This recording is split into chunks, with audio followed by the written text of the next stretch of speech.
Estamos ao vivo?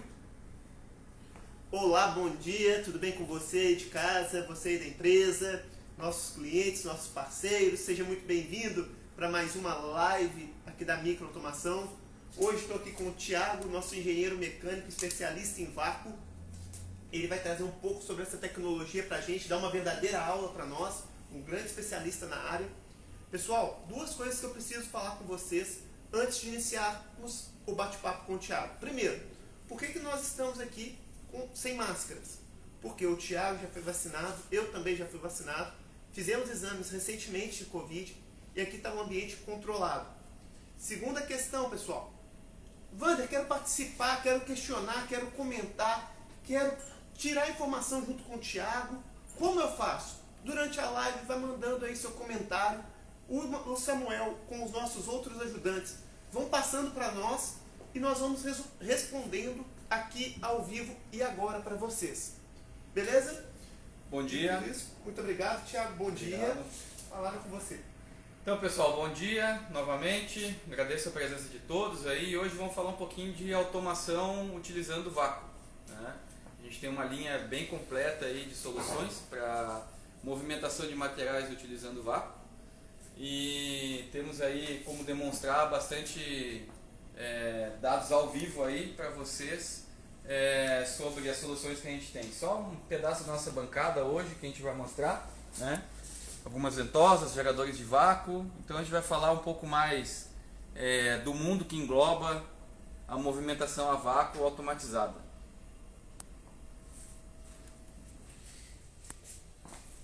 Thiago, para a gente começar e apresentar um pouquinho mais a tua experiência com vácuo aqui com o pessoal.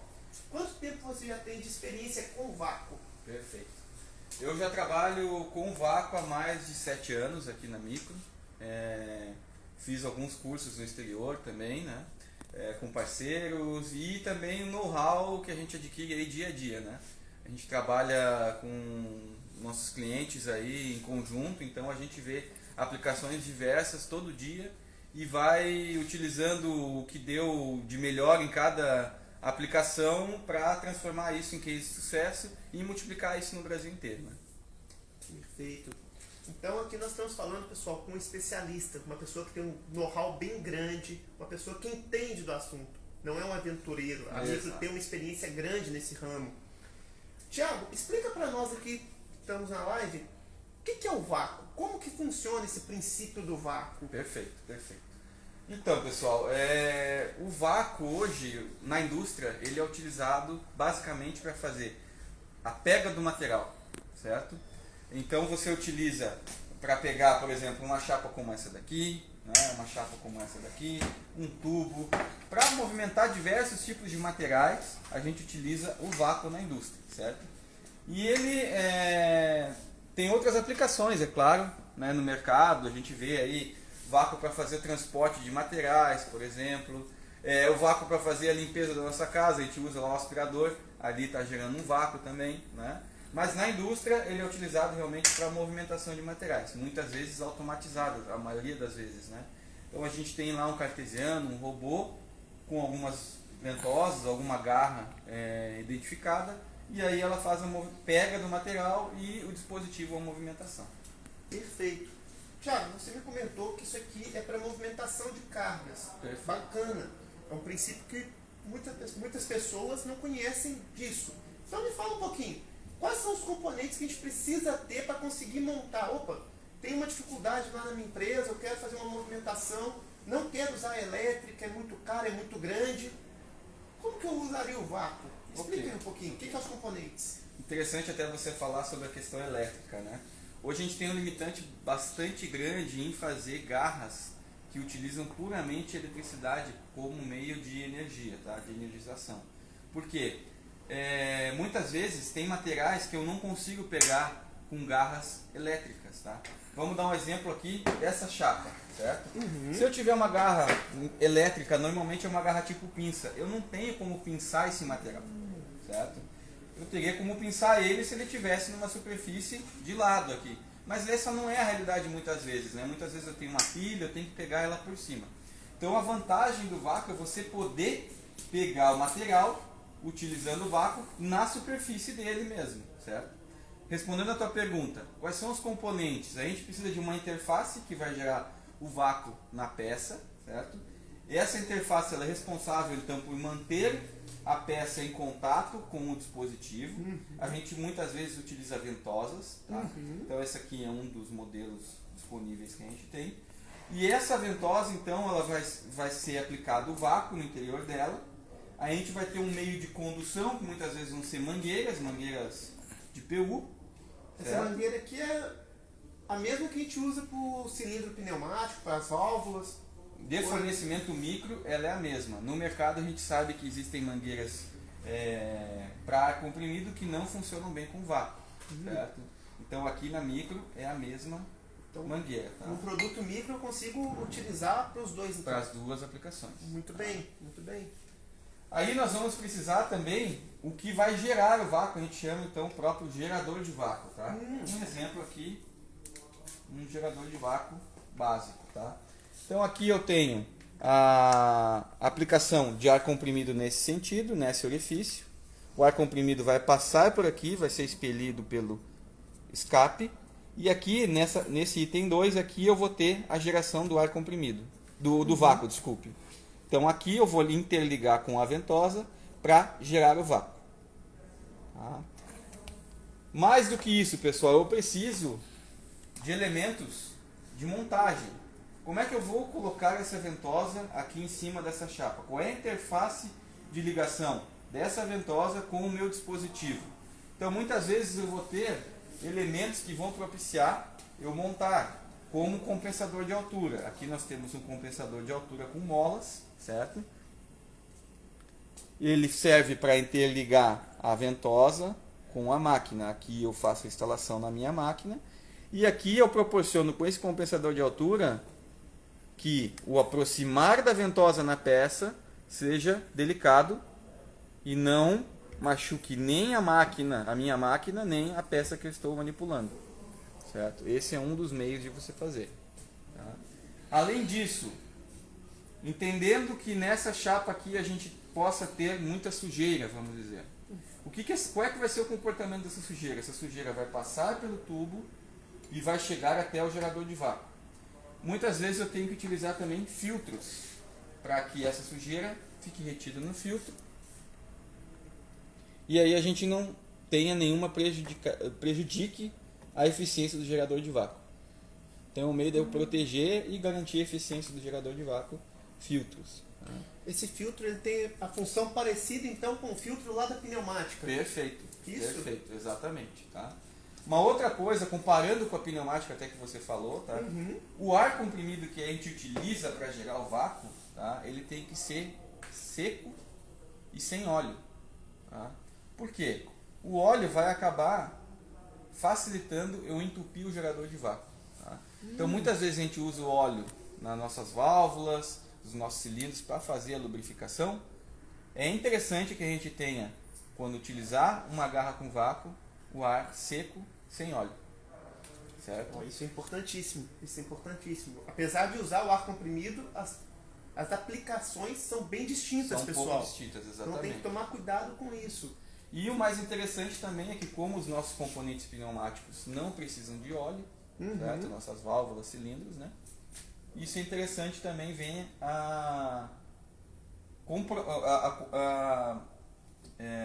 faltou a palavra. Vem a somar, né, junto com o vácuo. Né? Eu posso ter o mesmo ar tanto para os nossos componentes pneumáticos quanto para o vácuo. Perfeito. Perfeito. Bom, além disso, então, pessoal, eu vou ter a minha máquina, né? Vou ter que pensar em quantas ventosas eu vou utilizar de acordo com a minha aplicação. Eu vou fazer uma aplicação prática aqui para vocês verem como é que funciona, tá? Aqui eu tenho, então, um gerador de vácuo, certo? Esse gerador de vácuo, ele está sendo alimentado com ar comprimido da rede. Tá?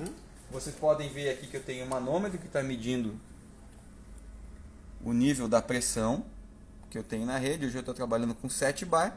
Até uma questão bem interessante, tá, pessoal?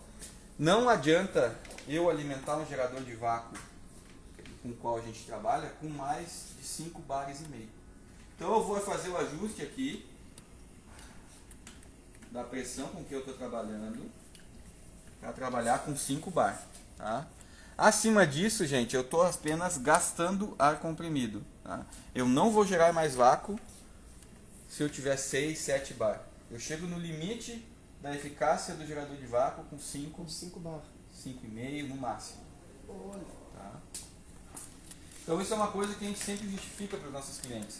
Muitas vezes eles têm aplicações e acreditam que eu vou utilizar o ar comprimido da rede, 8 bar, 7 bar, e vou jogar direto no ar comprimido, no gerador de vácuo. Eu vou estar gastando muito mais ar comprimido do que na verdade eu preciso.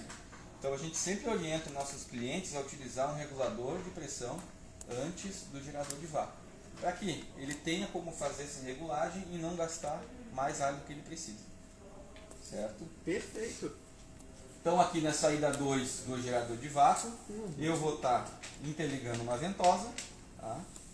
E como a gente trabalha com automação industrial, a gente tem que controlar esse movimento, a gente tem que controlar, saber qual é que é o nível de vácuo que eu estou trabalhando. Tá? Então aqui nós temos um T e nós estamos ligando num medidor de vácuo, nesse caso aqui um vacostato. Certo? Então eu vou fazer uma simulação aqui para vocês verem. Tá? Vou alimentar com ar comprimido. Tá? E aqui o vacostato está nos mostrando que nós estamos chegando a um nível de vácuo de 871 milibar. Tá?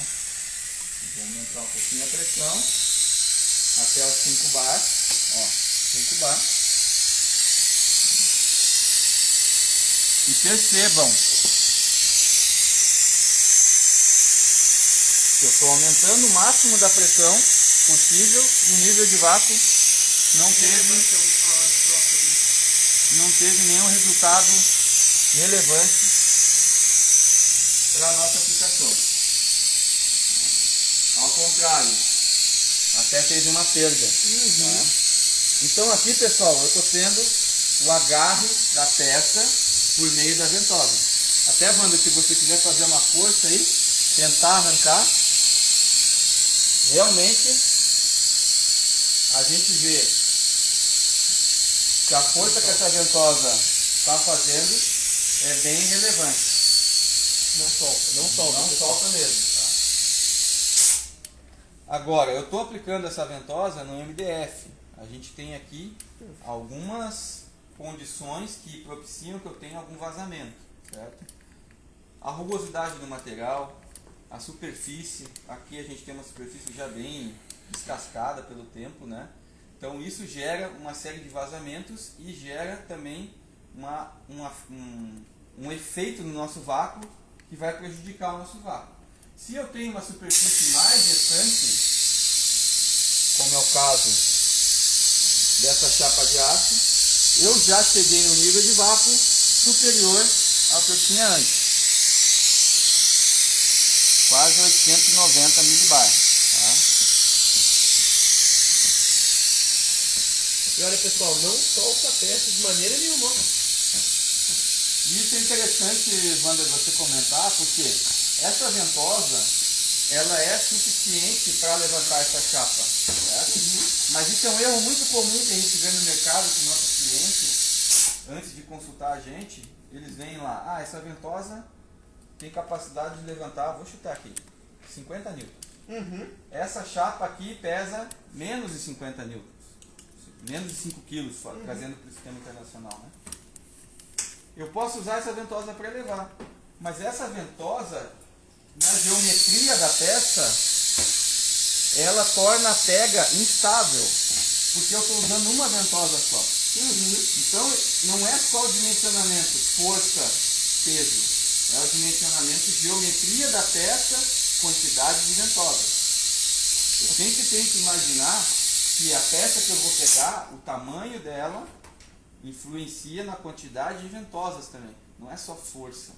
Certo? Sim. Porque dependendo do movimento que eu vou fazer, vamos supor que eu vou pegar essa peça aqui e vou girar ela. Né? Então vocês veem que o equilíbrio com uma ventosa só fica comprometido. Se eu tivesse 4 ventosas, uma em cada canto, ia se propiciar uma pega muito melhor. Sim, e isso que o Thiago está falando, aqui ele mostrou com o braço dele, que é adaptativo, flexível.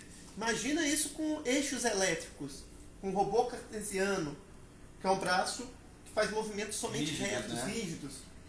Ficaria bem complexo. Thiago, comentando aqui das ventosas, eu reparei que nós temos, essas duas são diferentes, e que tem uma infinidade aqui na nossa bancada de ventosas. Perfeito. Me explica aqui. Eu achei que a ventosa uma servia para todos os produtos.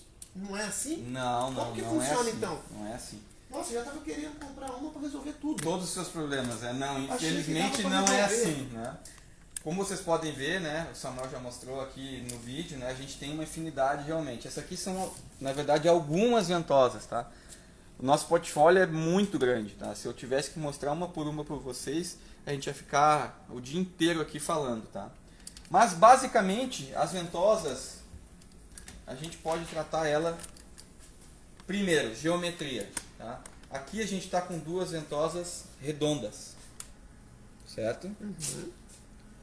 Mas eu posso trabalhar com ventosas ovais ou oblongas, depende da pessoa, ela fala oval ou oblonga.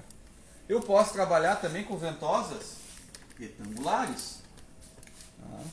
O que vai determinar que tipo de geometria eu vou utilizar? A peça que eu vou manipular. Tá?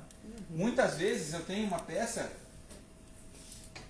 que é muito comprida e não permite eu utilizar uma ventosa redonda. Então eu vou utilizar uma ventosa oval para possibilitar a pega do material. Tá? Claro, desconsiderando que eu tivesse esse furo aqui, só um exemplo, tá? Mas essa ventosa oval, ela tem uma área muito parecida com essa ventosa redonda. A ventosa redonda não ia caber. Uhum. A ventosa oval propicia que com a mesma força eu consiga pegar a peça. Outra diferença é a quantidade de foles. Então aqui a gente tem essas dobras no material. Eu posso ter uma ventosa plana, como essa daqui, ou eu posso ter ventosas com foles. O fole, ele serve para várias situações. Tá? Uma delas é eu ter essa flexibilidade aqui. Me adaptar o melhor possível à geometria da peça. Então imagina que eu tenho esse sachê aqui. Eu vou chegar com a ventosa o melhor possível paralelo à superfície, mas a superfície ela tem uma rugosidade, tem uma geometria complexa que eu tenho que fazer com que a ventosa se adapte. Então o fole me ajuda a fazer isso, ao me adaptar melhor à superfície. E ele faz com que também eu assuma também uma compensação de deslocamento vertical, assim como eu tenho com a mola aqui. Ele funciona também como uma mola e me ajuda a ter um amortecimento desse movimento vertical e faz com que eu não machuque a superfície da ventosa oval com fole. Aqui um exemplo de ventosa plana oval. Então depende da aplicação. Ah, mas quando que eu vou utilizar uma ventosa plana? Quando eu vou utilizar uma ventosa com fole? Justamente você vai avaliar. A minha máquina, como é que é a aproximação dela com a peça? Eu preciso desse fole ou vou utilizar um compensador de altura? Essa é uma das situações.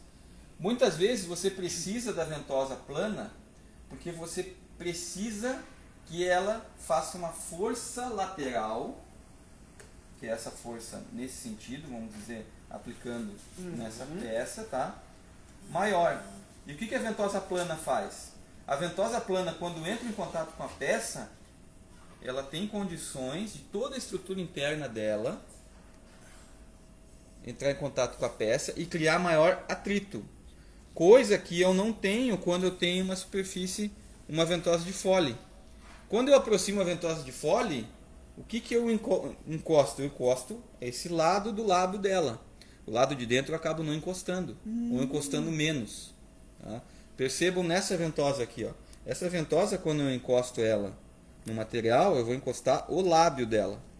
E é muito diferente a área de contato das duas. Então, quando eu preciso de uma força lateral maior, eu vou partir para uma ventosa plana. E por que eu preciso de uma força lateral maior?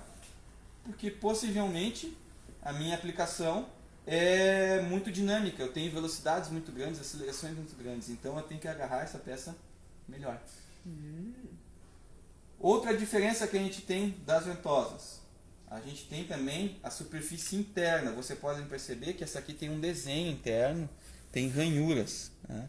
Eu tenho ventosas planas que não tem ranhura nenhuma, né? Então por que eu tenho esses desenhos aqui internos? Porque foi estudado e visto que aplicações dessa ventosa aqui com chapas oleadas, por exemplo, chapas com óleo, o que essa estrutura faz? Ela entra em contato com a chapa e o óleo, quando está presente na superfície, ele acaba escorregando para esses veios que se formam aqui. E aí essa borracha, que parece um pneu, parece a nossa estrutura do pneu do carro, o friso do pneu, acaba separando esse óleo e entrando em contato diretamente com a chapa. Só com a chapa. Garantindo maior atrito. Olha. Coisa que eu não ia ter com uma ventosa universal como essa daqui. Então, uma superfície oleada, eu ia ter muito mais dificuldade de movimentar com uma ventosa sem nenhuma geometria aqui dentro, ao contrário dessa aqui, que eu tenho um agarre muito maior. Que interessante. E, Thiago, deixa eu fazer uma pergunta. Já reparou que eu sou bem curioso nessas lives? Vai lá. Ok. Elas são todas do mesmo material ou não? Perfeito. E para que tem diferença de material, se tem? Ótimo. Não, as ventosas elas não são todas do mesmo material, tá? Existem diversos materiais. Então a gente parte aí da borracha nitrílica, borracha natural, né? Que são os materiais mais comuns. O silicone, certo? Aí a gente vai falar também de um material de propriedade que é o Elastodur, tá? Que é um poliuretano modificado para ter algumas propriedades melhores, certo? Vou ter materiais para suportar maiores temperaturas, como HT1, HT2. Vou ter materiais para não atacar a superfície, tá? Muitas vezes, se você tem a aplicação de ventosas de silicone, tá? Em materiais que vão sofrer uma pintura ou vidro, tá? Esse material acaba atacando a superfície, tá? A gente vê muitas vezes superfícies de vidro com marcas de ventosa. É porque foram utilizados materiais que não são adequados à manipulação do vidro. O que acontece? A ventosa de silicone, quando entra em contato com a superfície, ela acaba atacando a região. E muitas vezes você não vê na chapa crua. Você vai ver só depois que pintou, aparece a marca. Então, superfícies plásticas também que vão sofrer um tratamento de superfície como uma pintura, né? Também não se recomenda utilizar o silicone, tá? Agora, em contrapartida, o silicone ele é aprovado pela FDA, né? E você tem que ter os materiais também que passam pelo crivo da FDA para ofertar no mercado de alimentos, né? Então muita gente pensa, eu vou colocar uma ventosa de silicone qualquer que eu vou atender a FDA. Não é assim. Para eu atender a norma FDA, eu tenho que ter uma ventosa de silicone, mas eu tenho que ter também a carta de homologação do fornecedor. Isso nós conseguimos fornecer para os nossos clientes, né? Que o produto é homologado pela FDA para estar em contato com alimentos. Por quê? Porque a formulação do silicone ela pode sofrer vários tipos de adequações no meio da formação do material. Então esse controle deve existir na formação do produto para que atenda a norma. Bacana. Isso é bem importante. Que aula sobre ventosas. Exato. Então assim, só para complementar um pouco mais a característica do material, tá? Além da questão de eu poder contaminar a peça, existe muito, né? Então eu tenho materiais que possuem características ferromagnéticas, tá? Para que quando a indústria de alimentos é muito comum isso. Você tem lá o detector de metais, né? Então você está manipulando o material e vamos supor que por uma ordem de destino aí haja um contato mecânico, raspe a ventosa e a ventosa fique no meio do produto do alimento. O detector de metais vai detectar, porque a característica do material da ventosa específico para aquela aplicação vai ter característica ferromagnética. E vai evitar que chegue no cliente Vai evitar final. que chegue no cliente final. Olha que interessante. Uma outra questão é características para manipular produtos eletrônicos. Você não pode ter produtos que conduzem, correto? Sim, senão fecha Com curto. grande resistência, né? Então Sim. você precisa lá, também podemos fornecer ventosas específicas para essa aplicação, então movimentação de placas, de circuitos, essas questões todas que não conduzem. Então, por exemplo, PCB que tem aquele tanto de semicondutor soldado na placa que eu não posso estressá-lo, eu conseguiria utilizar uma ventosa para movimentar. Exato, com a característica adequada para não conduzir eletricidade. Diferença de potencial. Né? Olha que interessante. Isso é bem interessante, porque é uma grande dificuldade que, por exemplo, a garra elétrica já pode danificar o equipamento. Exatamente. Uma outra condição, por que eu utilizo diversos tipos de materiais? O tipo do material também influencia na vida útil da ventosa, certo? Então aqui eu tenho uma ventosa de NBR, borracha nitrílica, certo? Essa ventosa aqui, ela é uma ventosa de Elastodur. Tá? Esse material ele foi desenvolvido para quê? Eles são utilizados na mesma aplicação, chapas de aço. Tá? Mas ele foi desenvolvido para ter uma maior flexibilidade que a borracha nitrílica, uma maior adaptabilidade à superfície da peça e uma maior resistência, vida útil. Então eu chego a ter ventosas com até 3 vezes maior vida útil do que essa ventosa aqui. O Elastodur, então, nos fornece uma vida útil maior. Tá? Eu tenho condições também de trabalhar com materiais, durezas de materiais diferentes. Tá? Então, em superfícies como essas, madeira, onde eu tenho uma rugosidade, esse material aqui ataca muito a superfície da ventosa. Então, eu vou ter materiais como o Elastodur, com durezas diferentes, que eu tenho uma vida útil muito boa quanto à abrasão. Tá? E eu tenho materiais ainda mais duros, como o Vulcolan, que tem uma vida útil ainda superior. Tá? Só que daí você tem que balancear entre dureza e aplicação. Perceba que a dureza do Vulcolan é maior do que a dureza dessa ventosa de 2 foles. Então, essa dureza ela é boa ou ruim para a sua aplicação? Você tem que analisar. Ela é muito boa para a abrasão.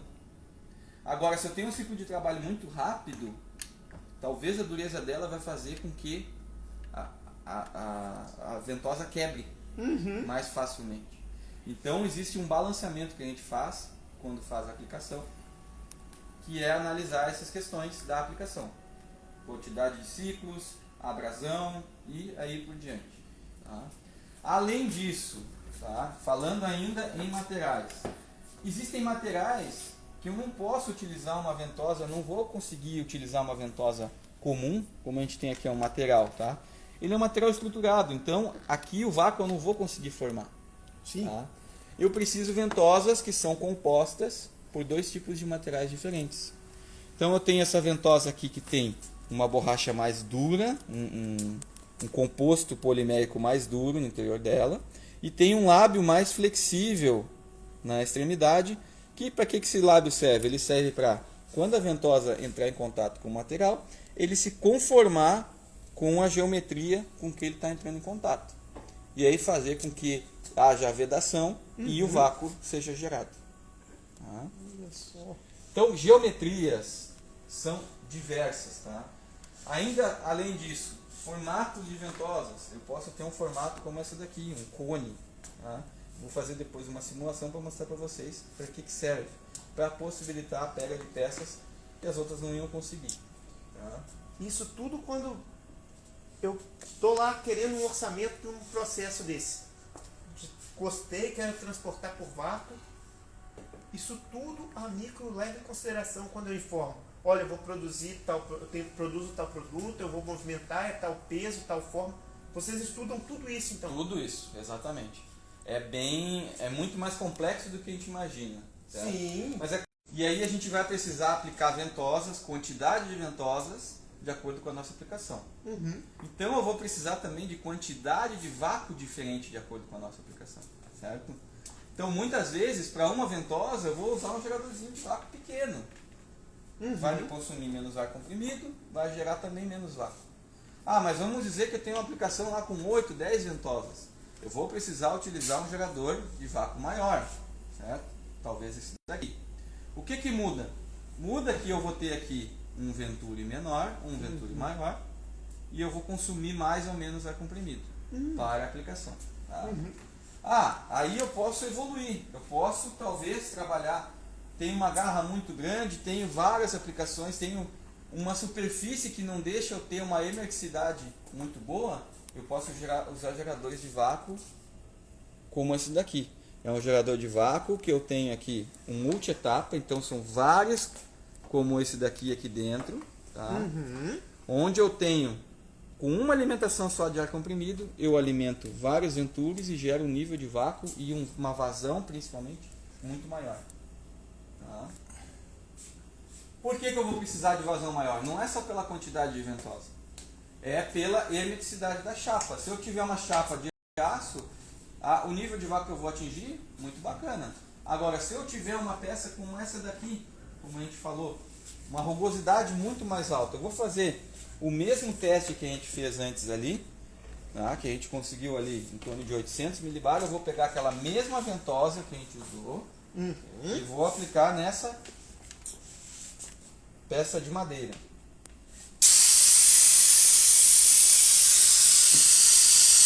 Você pode dar um zoom aqui para mostrar pra gente o nível de vácuo que a gente pegou.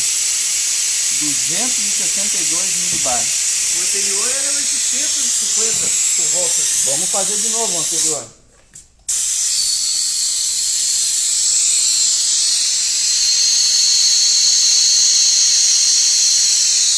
Então aqui, o que eu poderia trabalhar para melhorar isso? Eu vou utilizar uma ventosa para madeira, talvez. Uma ventosa que aguente maior vida útil do que essa daqui. Legal, por causa da rugosidade. Vamos ver se melhorou o nível de vácuo.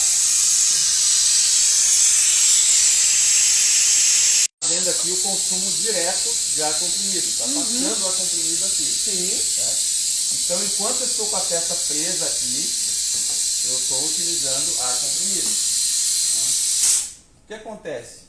A gente consegue evoluir esses geradores de vácuo aqui para considerar uma série de automação nele, colocar válvulas, colocar um CLP, tá? Para fazer com que eles consigam dar um retorno melhor em termos de resposta e em termos de consumo para nós.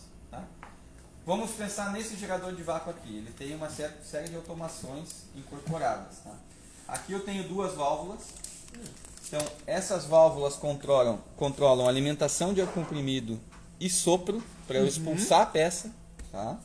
Aqui em cima eu tenho um controlador que faz a medição no nível de vácuo e também, medindo esse nível de vácuo, o que ele faz? Ele fecha a válvula de ar comprimido e assume aqui dentro uma retenção. Então eu mantenho o nível de vácuo durante a aplicação sem consumir ar comprimido. Então todo aquele tempo que eu estava 100% ligado. 100% ligado, agora nós vamos fazer uma movimentação aqui para alimentar esse gerador para eu mostrar para vocês. Vocês vão ver que não tem consumo de ar comprimido. O que ele fez? Ele está medindo o nível de vácuo. Quando ele chegar no nível de vácuo para que ele foi programado, ele vai dar mais um pulso, vai liberar a válvula, só aquele tempo necessário para manter o nível de vácuo aonde a gente considerou. Então, todo aquele tempo que até agora eu estou gastando ar comprimido, eu estou economizando aqui.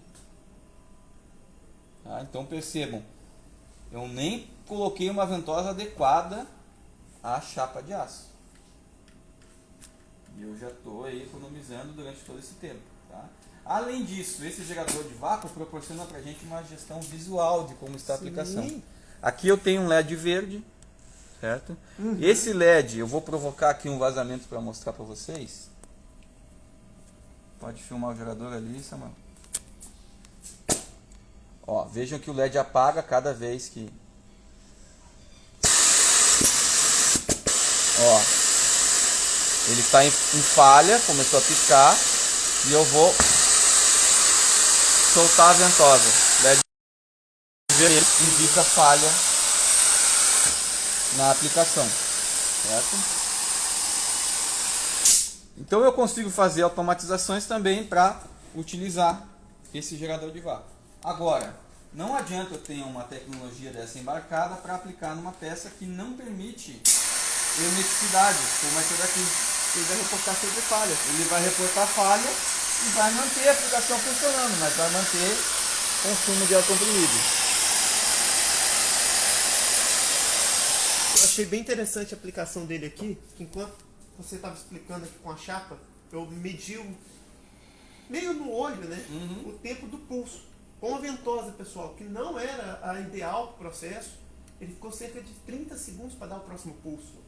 Isso na pneumática, ali, o consumo do ar comprimido, é satisfatório, porque você vai somar isso durante o dia inteiro de trabalho, a economia é muito grande. Com certeza. Como é que Tá eu gero ar deixando de jogar comprimido dinheiro hoje? fora, Né? né? Explica isso Eu um pouquinho. preciso de um compressor para gerar ar comprimido. O compressor muitas vezes é alimentado com energia elétrica, a maioria das vezes, 99%, né? A gente já sabe, né? A energia elétrica está subindo cada vez mais, né? O consumo. E aí é totalmente proporcional à quantidade de ar que eu estou jogando na atmosfera a dinheiro saindo pela janela. Basicamente é isso. Então a gente vê o payback de um gerador de vácuo desse comparado com um Venturi simples sem nenhuma automação. Claro, o nível de investimento é maior, mas o payback é muito rápido. Sim. A gente está falando de 6 meses aí o payback. Né? 6 meses? 6 meses em aplicações normais. Né? Para automações muito pouco tempo. É muito pouco tempo. É muito pouco tempo. Né? A gente está acostumado a ver em empresas payback de 5 anos, então vale muito a pena. Mas a gente também tem que saber aonde aplicar. Não adianta eu querer aplicar em superfícies que não funcionam. Agora eu vou fazer uma pergunta, porque eu estou vendo aqui protocolo de comunicação e tudo mais. Ele me forneceria um feedback para o CLP? Ele fornece um feedback, tá? Na verdade, você nem precisaria de um CLP, tá? Hoje a gente tem condições de fornecer para você um switch que você já instala na sua máquina e já recebe o feedback automático. Ele tem também o IO-Link, então fornece toda a questão de monitoramento, de gestão em cima da aplicação. Então com esse tipo de comunicação você consegue ver quantas vezes a válvula tal acionou, quantas vezes a válvula de sopro acionou. E aí você consegue analisar, meu Deus, mas a válvula de vácuo está acionando muito mais vezes do que a válvula de sopro. Então quer dizer, posso interpretar de várias formas. Ou eu estou com uma peça que a ventosa não está bem posicionada, ou eu estou com algum vazamento na linha, ou eu estou com pouco ar comprimido. Então eu consigo fazer uma gestão em cima dessas informações e prever manutenções, prever toda a questão de gerenciamento dessa aplicação mesmo. Interessante, eu gostei disso aqui porque você consegue fazer controle mesmo de malha, PID, controle Zigbee e tudo mais.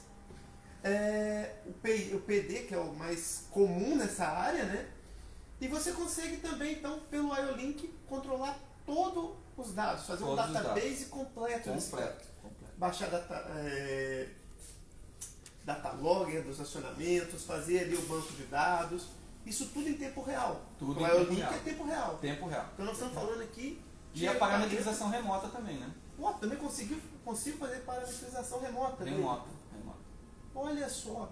Então, por exemplo, se eu consigo remotamente, eu não preciso deslocar toda hora um técnico para ver. Perfeito. Ganho um tempo de manutenção. Com certeza. Posso levar um para casa? Pode. Eu gosto muito dessa parte quando envolve eletrônica, eu acho incrível. Por um módico valor você pode levar para casa. Perfeito. Então, Thiago, ele é só desse tamanho ou também existem maiores, menores? Existem maiores, menores, tá? Então a gente está falando aí, por exemplo, esse daqui é um Venturi semelhante a esse daqui, tá? E a gente está falando esse daqui é um Venturi semelhante a esse daqui, tá? Então a gente está falando aqui com a mesma tecnologia embarcada do maior, só que por um nível de vácuo, por uma vazão de vácuo menor, tá? Então talvez eu tenha aplicações aí menores, eu preciso também economizar energia, uma, duas ventosas, eu posso usar um cara como esse daqui. Show de bola. Também tem a mesma tecnologia embarcada. Tiago, o Samuel indicou aqui que nós temos uma pergunta. Pergunta é do Daniel. Ele está perguntando o seguinte: para o modelo de gerador com controle de economia, consigo programar uma janela para controle do nível de vácuo? Ah, entendi a pergunta dele. Ele quer saber se ele consegue lá no CLP ter um controle, por exemplo, de setar o meu corte o acionamento do vácuo. Sim, ele faz Aí, toda a parametrização remotamente. Eu consigo, por exemplo, ao invés de... Aqui estava, acho que era 300. Eu conseguiria pôr isso a partir de 400 dar o pulso. Sim. Ah. Você tem uma esterese que você programa, certo? Então você vai programar nível máximo adequado para sua aplicação, que é o nível que ele vai fechar com o consumo de ar comprimido, e o nível mínimo admissível. Ele vai trabalhar nessa janela. Vamos dizer, eu quero que ele trabalhe entre 500 e 800 milibar. Fecha o ar comprimido em 800 e religa em 500 milibar. Ele vai manter essa aplicação. E isso eu posso fazer tanto no gerador de vácuo, quanto lá no CLP ou no meu computador. Então, os setpoints dele são configurados? São configurados, inclusive remotamente.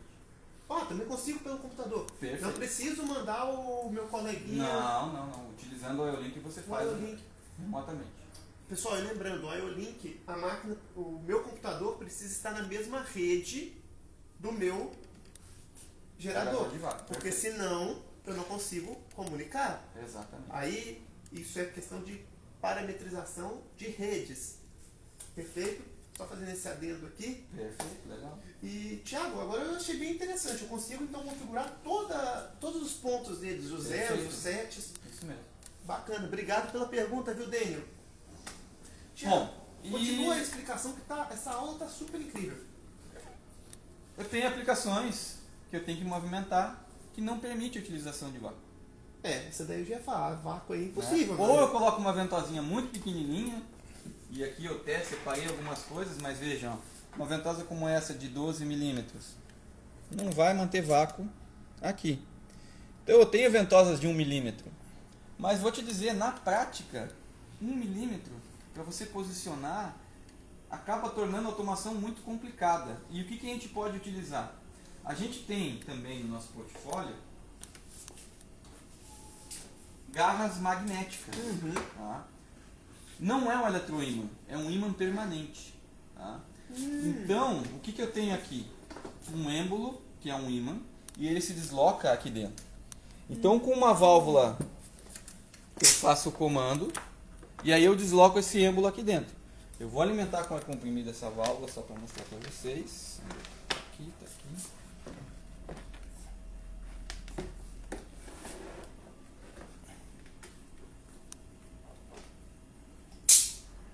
Bom, eu vou querer pegar essa peça aqui, ó. Podem ver, encostei, não está pegando, certo?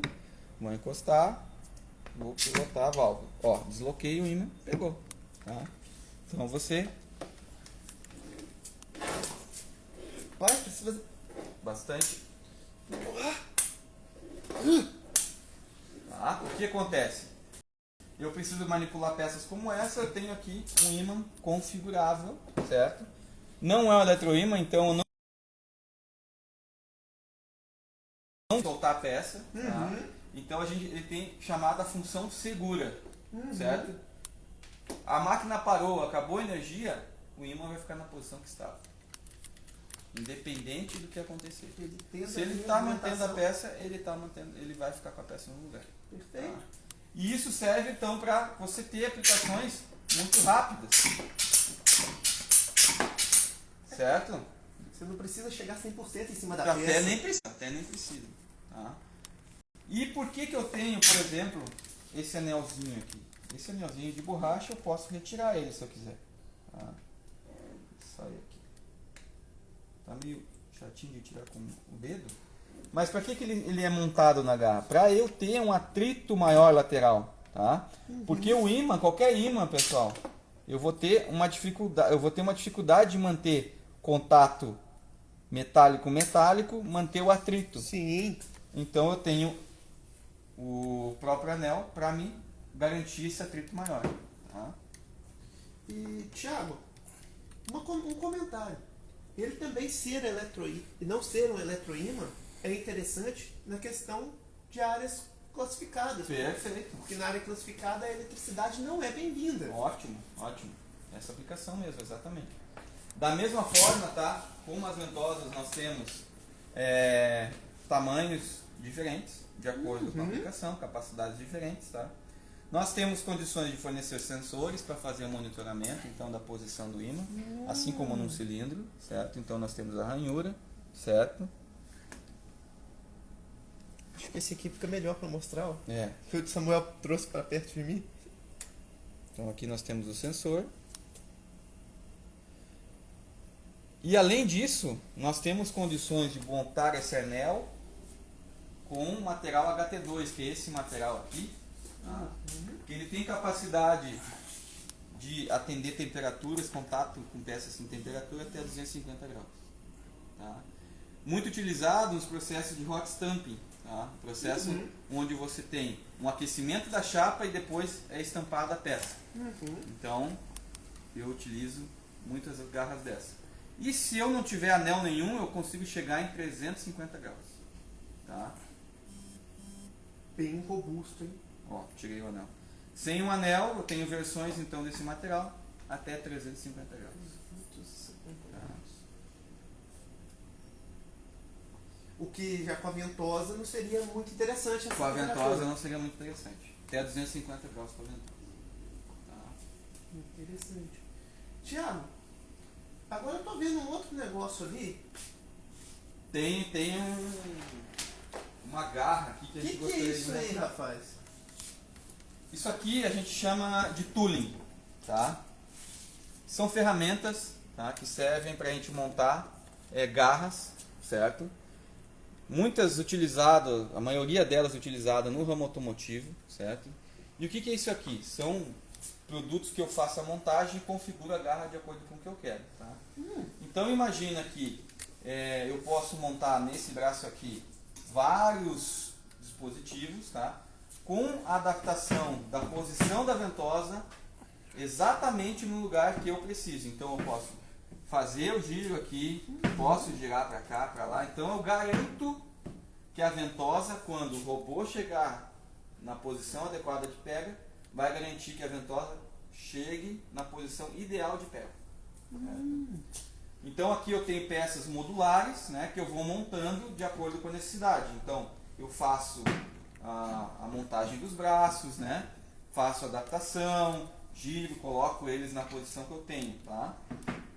São todas peças em alumínio, tá? Então garantindo aí a maior leveza possível da estrutura, tá? E é um alumínio, não é um alumínio qualquer, tá? É um alumínio de grande rigidez, porque quando eu tenho uma aplicação robotizada, eu preciso que a garra seja o mais rígida possível. Mais precisa possível. Porque eu preciso de precisão nos movimentos. Eu preciso que cada vez que o robô vai na posição, ele chegue na mesma posição. Quanto maior peso da garra, mais dificuldade ele vai ter para fazer isso. O payload dele vai ser maior. Eu vou exigir robôs maiores, né? Então, utilizando o tooling de alumínio e com essas capacidades de fornecer as posições mais precisas possíveis, você consegue fornecer na tua aplicação maior continuidade, menores ciclos, maior produção, né? E aí a gente consegue fornecer para o cliente aí uma solução muito legal. O que acontece hoje, até um pouco de tempo atrás? O pessoal fazia muitas vezes o tooling, a ferramenta, a garra, com perfis de alumínio normal, como esse perfil da mesa aqui. Tá? O que acontece? Depois que eu furei esse perfil, depois eu fiz uma garra, eu não consigo reutilizar ele. Porque ele já está todo rasgado, ele já está todo. Ele danifica muito fácil. Muito flexível esse material então ele não serve muito bem. Essas peças aqui eu consigo reaproveitar todas elas. A vida útil desse material aqui é muito maior. Vocês podem ver aqui o nível de anodização da qualidade desse material. Então é um material com uma qualidade assim realmente muito boa, tá? Vocês podem ver que todos eles têm a identificação de qual o torque de aperto que eu tenho que dar nos parafusos, tá? Para garantir que o sistema fique rígido. Aqui eu utilizo somente uma ferramenta para fazer todos os ajustes que eu preciso, certo? Então eu utilizo essa ferramenta aqui, utilizo nesse parafuso, todos os parafusos são a mesma ferramenta. Tá? Então é um dispositivo pensado justamente para você ter um menor nível de manutenção, ser mais fácil de montar, você realmente economizar no tempo que você precisa economizar, que é a hora homem. Os setups dele então são bem Setups rapidíssimos, tá? E aqui vocês podem perceber também que eu tenho um parafuso preto e um parafuso branco, tá? Para eu montar essa peça aqui, eu afrouxo e aperto somente o parafuso preto, certo? Aqui eu consigo já tirar a peça do lugar, fazer o ajuste de posição dela. Aqui provavelmente a gente trocou esses parafusos, eu vou ter que afrouxar um pouquinho. Mas aqui, ó, eu já consigo fazer o aperto e o posicionamento dele só apertando o parafuso preto. Tá? É para isso que ele serve. Eu garanto a posição dele. Tá? Olha só. Além disso, pessoal, nós temos também uma ferramenta que a gente monta no robô. Tá? Então você monta várias garras dessa e você faz chapas diferentes, peças diferentes, né? Então você aqui é uma troca de ferramenta rápida. Aqui eu vou puxar e vou garantir que a peça esteja bem montada. Tá? E aqui também, pessoal, eu tenho alimentações de ar comprimido, aonde eu passei esses tubos e eu tenho alimentação ou de vácuo ou de ar comprimido diretamente nas ventosas. Tá? Então não fica aquele monte de mangueira vindo, ficando se enroscando em tudo que é lugar. Não, eu tenho aqui já o dispositivo, já passa por dentro do tubo, já fica tudo organizado. Já vem para a ventosa e... Já vem para a ventosa e fica aqui. Show. Da mesma forma, a gente consegue fornecer geradores de vácuo para montar direto na ventosa, como é o caso desse aqui. Tá? Esse aqui, inclusive, a gente tem um quick change. Tá? Deixa eu tirar aqui. É um pouco apertadinho, justamente para não sair tão fácil. Aqui. Mas isso aqui, ó, pessoal, o que eu faço com isso aqui? Em vez de eu ter uma rosca, como é o caso desse cara aqui, que eu tenho que ir lá pegar uma chave, eu, com a minha mão mesmo, vou lá e monto a ventosa. Deixa eu ver aqui. Aqui, aperto aqui, agora. Tá faltando prática. Aqui. Foi pro lugar. Ó, garanto que está no lugar. Bateu aqui, garanto que está no lugar. Então, é muito mais fácil de eu fazer um setup, uma troca de ventosa dessa forma aqui. Tá? O tooling justamente é feito, concebido para você ter uma montagem rápida, obtenção de uma garra fácil, com peças padronizadas, que você pode depois reutilizar. Basicamente é isso. Interessantíssimo. Rigidez, né? Grande rigidez. Facilitar com que o robô tenha movimentação, mais fácil e mais precisa, garantindo aí maior velocidade e maior produção. Uma longa vida útil, E pela uma longa qualidade vida desse útil. material. Tem gente que não... que seja uma vida bastante longa. Exatamente. Perfeito, ó. Gostei também, mas seria mais uma coisa para levar para casa, hein? Deixa na Exatamente. estante, esse é bonito. Esse é bonito. Eu queria fazer uns testes com algumas ventosas ali para mostrar para vocês. Vamos lá. Eu ainda não acredito que tem ventosa para pegar Então, sachê. exatamente. Vai ter Nós que me vamos, provar isso. vamos fazer um teste primeiro. Eu também quero ver para pegar metal assim, ó. Perfeito. Olha só, isso aqui parece assoalho de ônibus, ó. Exatamente. Eu acho que não pega, hein? Vai pegar, vai pegar. Então vamos lá, pessoal. Existem no mercado muitas situações como essa daqui. Peças muito flexíveis, tá? Com preenchimento complicado, certo? E que se adaptam, se transformam, a superfície se transforma toda vez que toca, tá? Então como é que eu vou pegar essa peça? Vamos dizer que eu vá... acabei colocando coisa errada aqui.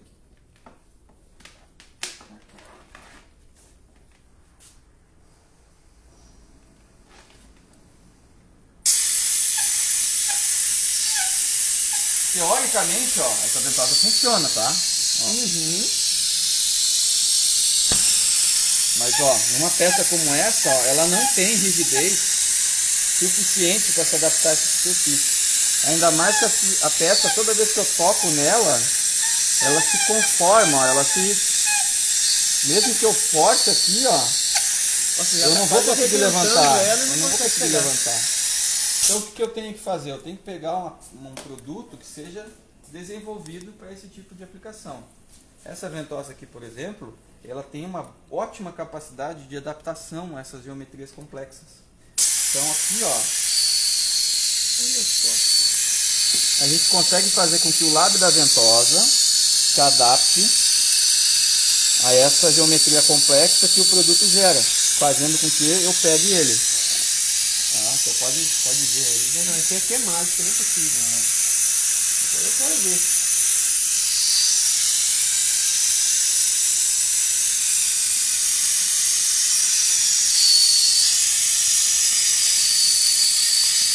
Realmente funciona muito bem.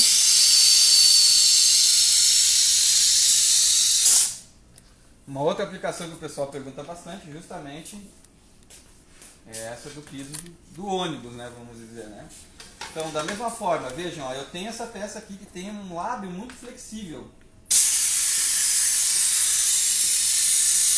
Pela flexibilidade do lábio, até pega, mas a força que eu tenho aqui na chapa não é tão boa para levantar uma chapa. Essa ventosa, por ter um lábio muito flexível, ela não vai ter uma vida útil muito boa numa superfície metálica, certo? Então o que a gente vai aplicar? Eu poderia testar uma ventosa normal. Vejam que daí eu não tenho a condição de me adaptar à geometria. É muito rígida. Thiago, só coloca essa de novo pra gente mostrar lá no O vácuo. nível de vácuo? Olha como não tem praticamente vácuo nenhum. Ó, não tem quase nada.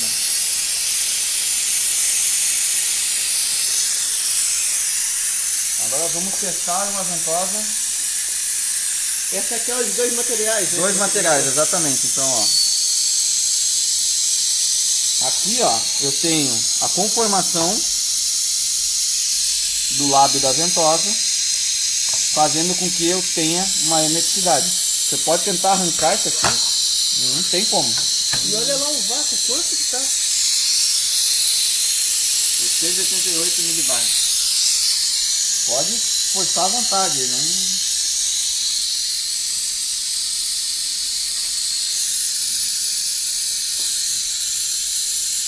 Não vem. Por que também não vem? Tá? Muito diferente do que a gente quando tinha um imã aqui, por exemplo. A força da ventosa depende da área dela, que nem um cilindro. Então quanto maior a ventosa, mais força eu vou ter. Tá? Então quando eu tinha o cilindro aqui, a garra magnética, eu tinha um imã menor, né? Aqui no caso, olha o tamanho dessa circunferência em relação a essa daqui. Ou em relação a essa daqui, a essa daqui, né? Então a força dessa ventosa realmente vai ser bem maior por causa do diâmetro dela. Tá? Uma outra coisa, tá? Que a gente falou somente, eu não acabei demonstrando, tá? Vou pegar essas três ventosas aqui. E tem mais um que tá aqui escondido. Eu comentei, né, sobre aquela ventosa plana, né? Como é que eu vou pegar uma peça como essa daqui, ó, com uma ventosa plana? Não tem, ó, como eu garantir que essa geometria... Então por isso eu preciso de uma ventosa de fole. Ó, pegou. Tá, ó o nível de vácuo lá. Uma pega realmente muito boa, tá? Só que, lembra que eu falei desse material aqui? Que esse material veio para substituir esse aqui no final, porque ele tem uma vida útil maior, uma condição de ter flexibilidade maior e durabilidade maior. Vejam que essa ventosa aqui, ela não é plana, ela tem um formato um pouco de sino, assim. Tá? Ela é mais fechada, assim. Mas ela serve tanto para aplicação plana, tá? No caso daqui ela vai se adaptar, tá? E ela vai se adaptar também. Olha. Então, aonde eu precisava, pode ver que é bem forte mesmo, tá? Aonde eu precisava antes, por causa que eu tinha peças planas, usava essa chapa aqui, essa ventosa aqui para ter mais atrito. Onde eu tinha peças com mais curvas, eu usava essa daqui, eu tinha 2 modelos, agora eu posso ter um só, para substituir os 2. Ainda com a vantagem de ter uma vida útil maior. E com outra vantagem. Lembra que na ventosa de fole, essa parte de dentro aqui quase nem toca na peça?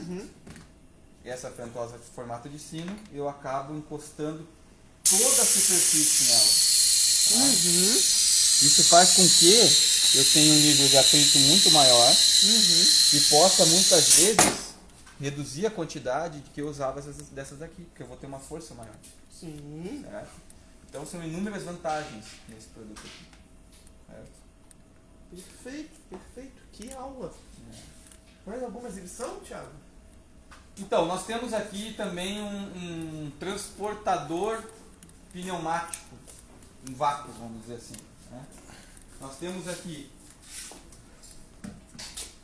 um gerador de vácuo que ele faz a captação do material, então vocês imaginem polímero, essa questão toda, para transportar realmente por linhas, certo? Então alimentar injetoras, essa questão toda. Nós fizemos uma simulação aqui, tá? Onde eu tenho alguns plásticos, né? E eu vou mostrar para vocês como é que ele funciona. Tá? Ah, tá virado? Tá virado. Eu vou fazer a alimentação primeiro, tá? Então pode colocar a mão aqui, pode perceber que ele tá sugando aqui. E eu vou sugar esse material aqui pra tá.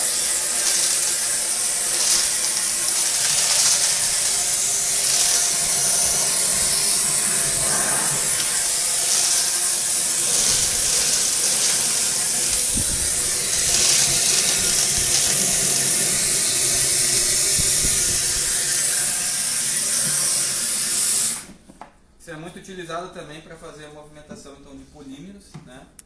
Alimentos, inclusive, e por aí vai, né? Transporte pneumático também, né? Com vácuo. Olha que interessante. Bem interessante. Esse é bem legal porque ele é todo planejado para isso, né, É Thiago? planejado para isso, exatamente. Né? Ele... Claro que a gente estava com uma força bem excessiva, acabou pulando tudo isso aqui, né? Levando em consideração também o tamanho da peça, da né? peça, claro, né? Mas é bem a aplicação para que ele foi desenhado mesmo. E aí nós temos tamanhos diferentes de acordo com a aplicação também. Não conseguiria passar conteúdos maiores, menores. Exato. Pesos específicos diferentes. Ele tem alguma restrição, por exemplo, tem que ser material sólido? Sólido. Material sólido. Material sólido. Material sólido. Ok. Perfeito. Líquido? Não é para isso. Isso é bem importante deixar frisado, pessoal. Exatamente. Porque todo material tem uma limitação. Exatamente. Perfeito. Bom, Thiago, eu agradeço bastante essa aula dada sobre vácuo. Pessoal, tendo questões, podem mandar pra gente. Qual é o teu e-mail, Thiago? É thiago@microautomação.com.br. Thiago sem H, né? Thiago convencional. Exatamente. Pessoal, o Thiago é um especialista no assunto. Tem um know-how gigantesco. Ele mostrou isso tudo pra nós aqui. Te agradeço mesmo, Thiago, essa entrega de conteúdo e de conhecimento. Tem a necessidade na empresa de vocês, gostou do produto, quer fazer um orçamento, quer pôr essa solução, ganhar tempo, ganhar produção, melhorar o estado de transporte do seu produto, entre em contato aqui com o Thiago para ele fazer um projeto, fazer uma análise técnica e estrutural do processo, né, Thiago? Isso, exatamente. Para podermos colocar aí com vocês essa solução. Alguma consideração agora, Thiago? Não, agradecer a atenção de todos e estamos à disposição. Pessoal, muito obrigado pela atenção de vocês. Entre em contato para maiores informações, orçamentos, soluções. Thiago, tem um processo desse na minha indústria, foi mal dimensionado ou teve falhas no dimensionamento.